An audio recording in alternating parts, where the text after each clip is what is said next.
Hey there guys, how's it going? Thanks for joining me on another episode of Ark Survival Evolved on the PS4 Pro, official PvP servers and all that good stuff. I want to start off today's video by saying let's hit a likes target today guys. We haven't hit it in a few days. I know we can do it. 500 likes. Smash that like button if you enjoy these videos. Let's see if we can hit that. It's weird. I mean, I don't like to ask for likes all the time, but you know, it works. It is what it is. Anyway, let me update you on what's been happening. It's been a few days more than I'd like it to be between now and the last video. Reason being, I did record quite a lot of footage, went to edit it and realized that my microphone sounded really bad. There was a problem with my audio interface, yada yada, you don't need to know details, but it just wasn't good enough. I wasn't happy with it. So I did a few streams instead, and if you're not following me on Twitch, feel free to do so. Link is in the description there, and turn on notifications. You'll always get a notification of when I go live. You've got to have the app installed on your phone as well, actually, if you want to have it notification on your phone for when I go live. Well, worth doing if you don't want to miss out. So what I'm going to do today is something that's just I can put together quite easily. I do want to go off server and do some PvP, but I wanted to get a video out today. And if you go off server now, it takes quite a while because obviously you have to wait for the timer to like finish off, and you have to wait to come back and all that. So it'll take a few days to put that together.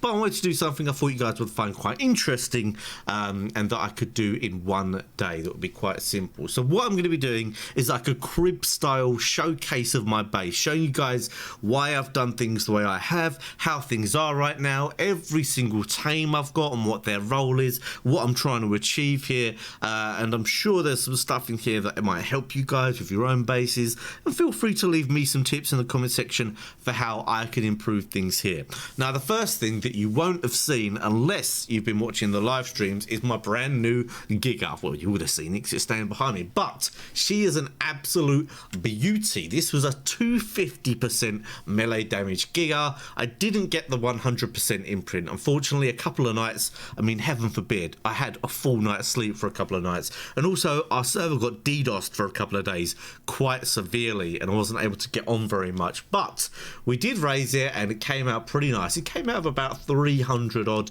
melee after imprint. I've got it up to 436 now, 32k health nearly, 84 armor saddle. That's actually a really easy saddle to make. I'll probably get a much better saddle eventually, but that was a really easy saddle to make, so I put that one on and it will do just fine for now. And I've gone for the purple and black because she is a lady, so we don't make it too crazy looking and masculine looking, so we've gone for the purple. But it looks a little bit better than having like pink or magenta in my opinion. And as you can imagine, this thing is super fun, just absolutely tears through everything that we've got here, and it has made doing meat runs so much easier. Previously I was using a wyvern. Oh, look at that, I love it when it one chomps something. I was using a wyvern and going around getting that, but seeing as you can get this Giga in and out of my cave, which I wasn't actually sure if you could do, but you can do, and I'll show you in a second. I'll definitely be doing meat runs, and to be honest, even like pelt runs, just doing it this way. For some reason, the mammoths give you like no pelt, but the rhinos, they're actually not too bad at all. Oh, so satisfying. And those of you who have got good Gigas or imprinted Gigas yourselves will know it's just so much fun to go around and chomp everything. But let's go over towards the base. I'm going to show you from the front to the back, show you what's going on and the reasons why I've done what I've done. So the first thing we have here is a little turret box. This isn't a turret tower. This isn't really meant to be much defense if some big tribe was going to come along, but it's just something to put off the griefers and is quite effective. I actually did have some people come and try and take this down yesterday, and they failed to do so, even though I didn't even have these plant species here. So it goes to show it is doing its job. Now you might ask, why have I put this here? Actually, let's get on back on the gig, give you a better view of this. You might ask, Jay, why have you put it in that spot? Maybe you could put a turret tower down below there, maybe you could put one up high.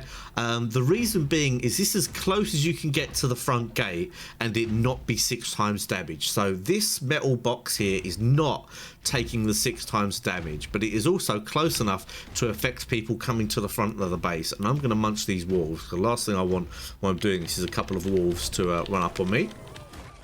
So at first I was considering putting the turret tower just here, which would be a nice place, and I might put one there eventually, but you take the 6 times damage here. You don't actually stop taking the 6 times damage until you get up to about here.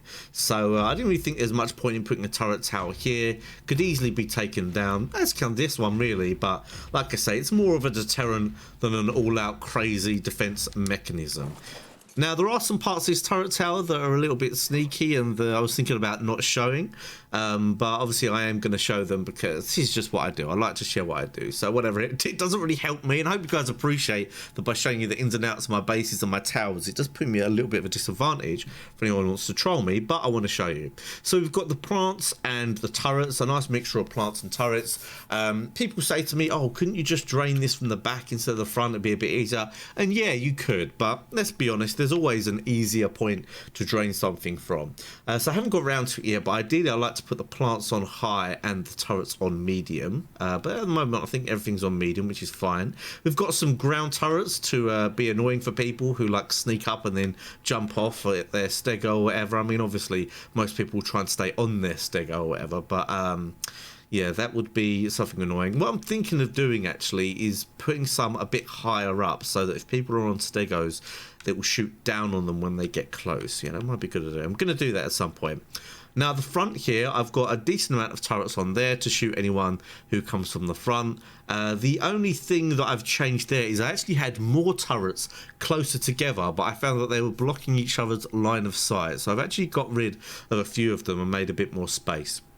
Now, I've gone for a 3x3, and a lot of you know my turret towers, I like to do normally just a cross section rather than a 3x3.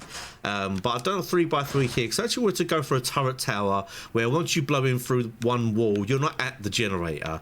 Considering this bit isn't ×6, once they blow the wall, then they come in here, they have to deal with this bit as well because the Jenny won't be blown. So we're going to have Trudons in here, who knows, maybe vultures. So it just makes it a little bit trickier for anyone trying to do everything. And that's one thing that I like to say to people who are doing turret towers and whatever. Obviously, there are great turret tower designs, but make sure you customize each turret tower for the situation and for the role that it's playing. This is very different setup to what I'm going to have inside. You know, there's no one turret tower that is ideal for every situation. There are just good turret tower ideas that can be applied to each different situation. So let's go inside here, and obviously you've got things to consider as well. I mean, sometimes giant hatch frames aren't a good idea because you just don't have the spare metal at the time, so catwalks will do. You know, are you trying to save on resources, or are you trying to go all out and make something crazy? So you come through here, you walk through, obviously one of the major defenses of my base, which you can see if I take off my fur here, is how blooming cold it is. So if anyone comes here with even normal fur and normal armor, they are gonna get absolutely frozen in a matter of seconds. You can see my health there absolutely tumbling. Current temperature down here -42 degrees. It gets as cold as -65 degrees, and if you're not wearing good fur and it's -65, you are screwed. So that's part of the defenses for here, because if anyone comes here and they take a death and they don't have another set of good fur, they're going to really struggle to do much, even if they're on their dinos. Going to have a lot of sleeping bags and whatever. Now, this is the section where it's tricky for the Giga to get through, but it can get through here. You just have to be a little bit tricky, just run it up there. Sometimes that can take a few goes, actually. Now, what I do plan on doing is having Brontos all aligned across the whole thing on the sides, because if you put one Bronto on the side, one Bronto on the other side, with their huge hitboxes, they will actually hit anything that tries to get through. So they're going to be on aggressive and over encumbered eventually. This one's just on aggressive. I did have someone say on my live stream, Jay, doesn't that block the line of sight for the turrets? I mean, not really, because, you know, it's at this point you're going to be soaking the turrets, and this won't be going backwards. So maybe I will end up putting it a little bit more forward, but that's just what I'm trying to do there. First tower you come up against is my Tower of Power. I really wanted to go all out and try and get the maximum amount of turrets that I could at the time. And I think I've done a good job. Starting to fill these up with lots of bullets. Obviously I do have bullets in, but the more the merrier. The one thing that I have changed from the last time you saw this is I've actually made some tech foundations and tech railings. This just means that it's harder to blow up with C4. Now, obviously, I'm sure you guys know this cave I'm in is 6 times damage, so it is going to be easier for people to blow through. However, these tech railings and foundations are going to make it more difficult. I'm thinking about making them a bit higher, because obviously people on stegos in particular, if they do manage to get round to the side, they might be able to throw on that C4 there onto the higher bit. But the generator is actually below, so if they blow that bit there, then they'd actually just blowing the wall isn't going to be enough. They need to blow the cable as well. But anyway, just to give you an idea, these tech railings and tech foundations don't take any element to make. You just need metal and cementing paste. Obviously, you're going to need a bit of element to fire up your replicator, but other than that, they are super cheap to make. So if you do this, obviously in an area where it's not 6 times, and you customize your turret tower so these go a little bit higher, it's going to make them very, very difficult to blow up. So once you've made them very difficult to blow up, then you can put loads of turrets in, loads of turret ammo in. I've got these on the floor here just to stop people like getting on the floor. I mean, the line of sight of these is pretty good because I've got so many hatch frames that are so far out from the middle, but obviously that's good. But yeah, this is just an idea I was experimenting with. Highly recommend you guys try it out. If you guys have just, you know, a tiny bit of element, just go get a load of paste and element, loads of paste and metal, and make yourself some of those. Experiment with them.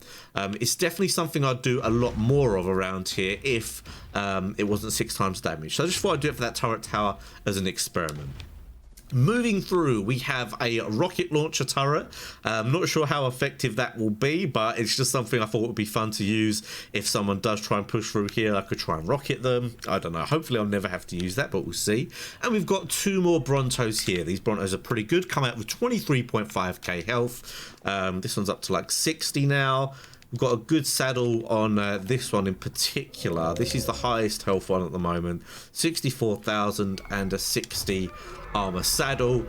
So these are on passive right now. Once I've got things a little bit more sorted, I will be putting them on neutral, possibly aggressive. But I want to over encumber them first, because I don't want these things to be on neutral and then they run out here and then they block line of sight to the turret. So I'm going to over encumber them at some point. But obviously every time I get a load of stone or wood, I actually use it for other things right now. So let's leave Big Elsa there. Actually, I'll go on foot to show you the rest. Up in the corners as well, I'm actually planning to put more turrets and some sneaky Trudons and stuff. Nice little defense idea. Anything that could be annoying. So here we've got some of the wolves. These things are on aggressive, but are also following they're actually following the wyvern, which is on turret mode. So even if they do go off and run after someone, blah, blah, blah, eat them up, they will come back to this poison wyvern. And these, even though there's only 3 of them, these have already ate someone who tried to come through here. So it's not a bad idea. If you do things like this, make sure they're following something that either can't move or that's on passive, so they do eventually come back and ideally don't get kited off. But you know, these things are no joke. If people aren't prepared for these, they're not sitting on a tame or they don't have bowlers. A lot of these are like 10k health, nearly 400 melee, and they will eat you up, moisty, and trust me. So we've got the troughs there, obviously, to feed these things. Some plant species. These, I'll be honest, aren't going to be too difficult to take out, but it's just another thing to put people off. No one likes dealing with plant species and turrets together. Now, these are some turret towers I made relatively early on. I've got 5 on each hatch frame, pretty well filled up. And you see I've got like both sides covered here to cover more range. I don't think anyone would be able to get past without having to soak up. Yeah, I think obviously that's definitely in range there. So they would have to deal with these. I've been thinking about reinforcing a little bit more with some stone behemoth gates around here. But in all honesty, all things like that are going to block my turret line of sight. And that's one thing I do not want. Showing you around the bottom here, we've got some Kentros. Obviously good against Gigas if they come and attack. Pretty good health on these things, about 12k I think. Oh no, nearly 14k now. I haven't really set these up properly for defense, but I'm waiting to get a slightly bigger army, so I've got enough to actually fill up a choke point, and then I'll try and set them up nicely. A couple of my ice wyverns here. You guys know my thoughts on ice wyverns. I don't actually like them very much. I don't find them great for PvP. Maybe they'll be good for a defense. this, but they are useful. I probably will take these off server, have a bit of off server fun with these, and I'll continue to raise some. They're just more of like a throwaway for me, really. I don't really use wyverns very much in PvP, so for me, like, I've been raising them and I'm just going to use them for a little off server fun. And I will be doing more off server stuff, guys. Like I said, I was a bit rushed today. So I do have metal down here and crystal, quite a decent amount spawns down here, especially on ×2. You can get a very, very decent amount. And that's why I haven't built anything here either, because I want to make sure that all this metal spawns in, because I can actually, unless I've got some big project on, like I'm making loads of bullets or turrets or something, I can very easily get away with just using this metal here and get by absolutely fine. Here is the Allosaur army. Obviously, I've shown these in a previous video. I've got blue and orange mutations, quite good stats. I still think the black ones actually have the best stats. Managed to get this one 10.7k health and over 600 melee now. And I'm really not sure what I'm going to do with these. I'll probably try and set them up in a way that I've got the wolves set up. But I need to separate the males from the females and which ones are actually the breeders, and keep going with that. I know some people do want blue allo eggs, so maybe I should work on making them a bit more often, but I've got a million other things to do. But they are beautiful looking, very good, very cool, and they're one of the few carnivores that can actually fit out of the back entrance that way. So if someone attacks from that way, I can bring out the allos and just go at them, which would be kind of fun. Another couple of turret towers here. These are just very similar design to the ones at the front, obviously all facing the same way, because whoever comes here is going to be approaching from this direction. We've got plant species covering the whole area of the inside. Would probably be a good idea to put a couple of turrets just around, just to make it a bit annoying, because someone did actually blow up a few of these at one point, so maybe I should put some turrets there. But it's not a major problem really, in my opinion, because people are going to struggle to come through there with big soakers, because you can't actually fit much through there, mainly just stegos. I've got a nice little wyvern here on turret mode, just in case anyone does decide to blow the end up, just so we know what the deal is. This thing will die before they manage to get any closer. And here is the next turret tower I'm working on. Every time I make a turret tower, I try and up my game a little bit. And at first, what I was going to try and do is put as many turrets on here as possible. And I found you can get 10 on each hatch frame. However, when I put 10 on each hatch frame, they did kind of block each other's line of sight a little bit. So what I'm doing here is I'm getting 7 on each hatch frame. Actually, I think it's 6 on each hatch frame, with then 1 in the middle. So for a total of 13 across the 2 hatch frames. You can see that will do a lot of damage per second, and you can't really get through here and avoid getting hit by them, because that's what makes towers easier to soak, is that you only get hit by 1 or 2 turrets at once. But once this whole thing is completely full of not only turrets but ammo, that's going to be a real pain to drain, because even just approaching to get close enough to do some kind of dodgy C4, you're just going to get absolutely ripped to shreds. So that's going to take a big effort, and that's my current turret tower I'm working on. You see, it's a bit of an upgrade from these ones. Every time I want to go a bit bigger and a bit better. Now let's take a look around the base. What kind of tames do we have here? We have a couple of rhinos. These are first generation rhinos. Every now and then I've been making them, trying to get a mutation. Don't have a mutation so far, but we have got, I think Rihanna has the good health. Yeah, 4.6 health, and I haven't leveled that at all. So that's from birth, or from tame even. This one's up to 569 melee. I think this one's up to more melee. Yeah, 669, because this one actually has the higher melee. So both of these, if I actually focused on leveling them, could get up to 700% melee and have over 4.6 health. Oh, this one was actually not, this was not a first generation. I've imprinted this, so this one obviously got a little bit of a boost from the imprint, and you can see it's got higher health there, which it must have got from the imprint. But every now and then I make those, see if I can get a mutation, and that's what I've got going on with quite a few of these dinos here. For example, again, the mammoths. I'm trying to make a super breed of mammoths, because the mammoths I'm thinking are going to be good defense for this area at the back, because they can't fit through there, so they'll just stand there like tanks as people are trying to get through, and they do some good damage. I mean, this mammoth here, this is up to 27,000 health. It has a 113 armor saddle, and I've actually got the blueprint for that saddle. So those are going to be a couple of tanks, because obviously having Brontos over there, I don't know, they're almost like a little bit too big. But these things, Pretty nice. Probably should get some parasers, but I've got so many mammoths around here, I thought I'd get that. So I'm going to start making them, try get some mutations, and get some cool looking mammoths. Because I like trying to get things that people are going to want, even if they're just for fun dinos. I only got one Pteranodon here at the moment. Pretty good stats though, although we do have better stats within the tribe. So I'm looking to get a few of those for some throwaway PvP. Obviously the Phiomia for fur.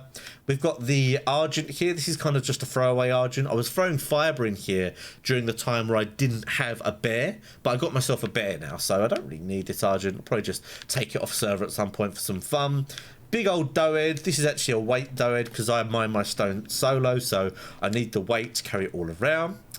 Farm is looking absolutely fine as per usual. Nothing really different here. Create my Tintos in here. I've got a recipe for food in this one, as well as a water recipe. And just some random bits. Oh, I've been looking for a canteen. Do you know what? I think I will take that. Thank you very much. So yeah, this farm comes on very nicely. I've got a row of stimberries to help me feed the pig. To get the fertilizer, I've got a row of narcos to make the narco berries. We've got a row of Tintos, and then oh, we do need more fur in there actually. I've got to remember to do that. And I'll just throw the Tintos in here, then eventually make a load of med brews. It's all gravy. And I actually just made a load of food as well. This is one thing with having the Giga, it is very easy to get a lot of raw meat to make the recipes. Just some veggies and whatever, although I have veggies and I don't really make kibbles down here. Most of these kibbles I got from main tribe, just the imprinting kibbles. Been collecting a few eggs. Obviously I can make kibbles because I've got all my veggies there, so that's all good. Got another chem bench here as well just to make narcotics. We've got prime chops. This is for getting prime meat. My organic poly moss chops died, unfortunately. It's super sad times. But yeah, that did die, although I did get a chance to use it to make loads of Fabby snipers in the replicator at the weekend. But I am getting another moss chops, and if we go over here you'll actually be able to see, oh wow, that lag. That was something. That is just part of Ark, I'm afraid. Yeah, so I do actually have a moss chops ready to pop. So I'm going to pop that. Hopefully it will be done, I don't know, what they take, like a day or two, I guess. And that will be done pretty soon. And we'll have another organic poly moss chop. So I really miss having organic moss chops. I make fab snipers here all the time. I need them. So here are my wolves. Haven't bred them in a while, but they're ready to breed. They're all about like 10k health at the moment. And about 400 odd melee, so very strong wolves. Couple of Megalosaurus. These things are 150 tames that I basically just tamed to see if I could get mutated ones for a bit of fun. This one's actually quite fast now. I don't know if I can get it out of here, but I did put movement speed in this, and these are known to be quite fast anyway, but really, I don't know, this is about the same speed as a Thylaco, like a super fast Thylaco, so these things used to be one of the fastest land animals in the game, and I was thinking of trying to do some like bob trolling with it. Oh, that'd be a good idea for a video. Try to do some bob trolling with that thing. Although, really, obviously, I don't want to risk my high level ones. I want to get a mutated one or something. We've got some Tapaharas. Not amazing stat at Tapaharas, I must admit, but I really wanted this cyan colour. So when I saw these at main base, had to get myself an egg. And we do actually have some really good stat ones in another server that I'm going to try and get an egg off and then breed this colouring. Because this is a super cool colour. And I've got a bit of a blue fetish going on, whether it's cyan or navy or royal blue. Obviously, we're in the ice cave. Everything's just blue around here, apart from this fire wyvern. This fire wyvern is ash. This has been my meat runner for a while. You can see loads of stamina in ash, which has really helped me to get loads of meat very easily. 800 weight, all good. But I'll be honest, now I've got the gear, I probably won't be using it very much. And that was the same with my other fire wyvern here. This one was meant to be a meat runner. You can see I've got loads of stamina and weight in this one. But yeah, I don't know. Maybe I will use it for meat running, or maybe I'll just end up using it in some PvP. But I'm sure you guys know Ragnarok's super easy to get loads of wyverns going. This one here is Big Electra. This is my best lightning wyvern. Unfortunately not imprinted to me, and I did start raising a lightning wyvern last night and it died while I was asleep. I'm so bad at raising stuff sometimes, guys. But yeah, this one isn't imprinted to me, so although it's quite good because it's got a lot of XP and wasn't imprinted to me, someone just gave me this from an old server because they had loads of wyverns going on, so they didn't mind losing one of them. Boss Rex is here. Basically all of these for the boss, kind of standard stats we've got going on, like 12.5k health and 420 melee roughly from birth.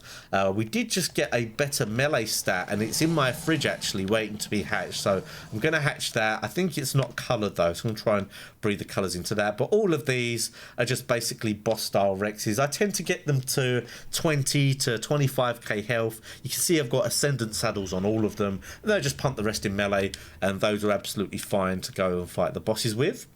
We've got TMM, which is a griffin given to me by my friend Jake. Appreciate that, Jake. He gave me a spare griffin because I've just been doing so much, you know, and I wanted a spare griffin, and they had quite a lot on their server, so they said, here you go, you can have one. I think I've given him some weapons and stuff for a nice exchange. Now we've got Quinn the Quetz. This Quetz has been with me forever, absolute legend. Not the craziest weight or anything, but it does me. I love Quinn. Quinn's been around for absolutely ages. Some of these dinos have been around for a long time. We've got Paws, which is a pretty new bear, but this one is just a weight bear. 3.2k weight, more than enough to not only get berries, but when I want to get loads of wood, I grab the chainsaw, take the bear out, and get an absolute ton of wood. Got another Trudon here. We're going to have loads of Trudons around. I've actually got blue Trudons now, which are pretty cool. I believe the blue colour isn't a mutation, although I think these have mutations in them, if I have a look. Yeah, there is a mutation on the paternal line, but these aren't actually mutated. Oh, better check on the meat, actually, make sure it's... Yeah, let's just restack it all. As you do, as you do. So yeah, that's all looking good. We're going to be raising more of those. We've got some vultures here. I don't really use vultures. Some people like vultures. Little shoulder mounts, obviously. I guess they could be fun to like have just hidden around the base, just as annoying little things if people come to raid. But really, I got them because they were blue. So if I go to another server or another base and they've got blue stuff, I'm like, oh, could I have blue? And that's apart from the Thylacos, because we do have blue Thylacos, the cyan. I'm hoping to get a royal blue Thylaco. That's what I want. But I've got all these Thylacos. I've said this before, the idea behind these is they're quite fun off-server dinos. They're very versatile, relatively quick. You can hide with them quite easily. Obviously, they climb up, and you can shoot off the back of them. So what I've been doing with the males is I'm waiting for them to get up to around 200 movement speed. As you can see, this one is nearly at. And at that movement speed, like, you can outrun Rexes and things like that. I mean, everything apart from the fastest dinos. These are going to be for off-server fun. Actually, I can't wait to do some off-server fun stuff, because just looking all around, I've got plenty of stuff to do it with. So yeah, that is basically all the tames I have here and whatever. Some pretty cool things. Did I show the aloes? Yeah, I think I did show the aloes, obviously. Yeah, so we've got the crafting station looking pretty similar. This works really, really well for a one-man, or could probably work quite well for a 2 or 3-man tribe. Everything is linked together, everything is easy access, and it's very, very effective at making gunpowder. The chain here of making the flint in here, then throwing it in the chem benches, making the charcoal here, then throwing it in the forges, just all works really great for making gunpowder. It's even great for metal, because obviously I get the metal in here. I can throw it in any of these vaults or throw it straight in the fabricator. It's just a really, really effective thing here. I actually put this one down to supply raid supplies for the recent raid. And some of you might ask, actually, obviously, you know I'm in Umbrella Corp. I'm part of the Relentless Alliance. Was I involved in the big wipe, I guess, of Relentless at the weekend, of KOS even? And I wasn't there. I was still imprinting my Giga, and the last thing I wanted to do was lose my character in the PvP war and mess up a 250 melee Giga imprint. So other than that, that's kind of it. I actually spent just one element on making these tech doors, which was super nice, because they are so nice. The one thing you do when you get a bit of element, guys, is just make a couple of tech doors in your main basement area. In these 2 fridges, I actually meant to have fur eggs in here, but I actually never really have them in there. I always have them in this one. Not really any great wyverns here for me to hatch, all like 150 really, apart from that poison one. I've got some more Kentros to hatch, the Moss Chops is ready, and I think, yeah, this is the one with the higher melee, so maybe in the next episode you'll get to see me hatch that one. Inside here we've got, you know, saddles, armor, weapons and ammo, which is actually empty right now, and I've got my brews and stuff in here. I like to keep med brews. I'm going to be keeping more shadow stakes. I'm going to make some more focal chilies as well. They're actually proved to be really useful. Oh, and that's one new thing as well. We got beer, boys. So I wanted to make some beer. I've never really used beer on my person, but I believe it gives you a damage buff, like a damage resistance buff. And I know they changed it because I think there was a problem where you couldn't use it on dinos anymore. But I'm pretty sure you can use it on your player. So I've grabbed some, and even if I don't use it, you know, I can get absolutely smeeshed, you know, maybe on a Friday night or something. Get the beers. I know they don't need to be in here, but it's just somewhere cool to store them. But yeah, I do want to make some more chilies and focal chilies and soups and stuff, because I do find them useful. Oh, and more shadow steaks as well when I can. So here's my mating pair of Trudons, the OG, which stands for Other Giraffe, my biggest supporter on Twitch on live streams. Shout out to Other Giraffe if you're watching. She's an absolute legend, and I actually named my PvP, my PvE Xbox server after her. And this one is JX's, which someone gifted me because I needed a female Trudon. They've got some more storage up here, you know, all the good stuff, nothing too crazy. And that is it for the base showcase, this episode of Cribs, guys. I hope you enjoyed taking a look around. Make sure to leave some comments with things I could improve. Comments are on approval only, but I do read them. And maybe let's have a secret word as well. Secret word can just be the word base. Leave the word base in your comment somewhere. I know you watched all the way to the end. If you did get hit over the kid, smash that like button and let me know what you want to see in the next episode as well. Do you want to see me hatch those Rexes, get some more Wyverns, make the Brontos, get some Brontos going? Do you want to see loads of babies here? Or do you just want to see me go off server? Do you want to see me go off server, just absolutely demolish some bobs? Do you want to see me try and sneak into some bigger bases? Let me know. I love your feedback, guys. But that's it for today. Thanks again for watching, and I'll see you next time.